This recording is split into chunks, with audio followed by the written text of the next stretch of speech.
We have a number of administrative agencies that are engaged in actions that will make some changes for employers. I am not an employee benefits attorney and I do not write benefits plans, but most of you have some kind of a employee benefit plan that may or may not have coverage for retirees.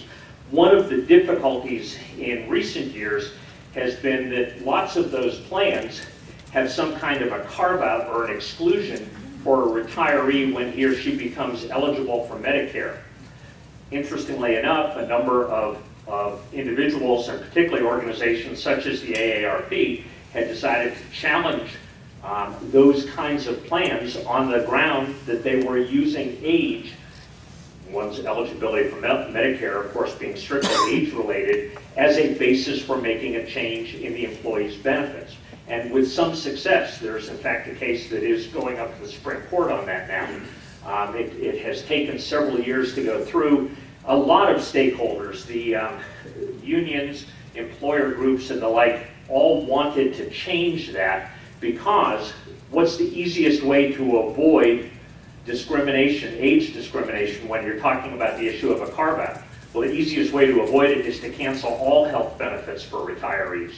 Absolutely no discrimination on that if there are no benefits for retirees. And of course, that's what some employers chose to do. So as a result, we had wide public recognition that this threat of litigation over age discrimination was in fact at risk of reducing benefits for a number of employees.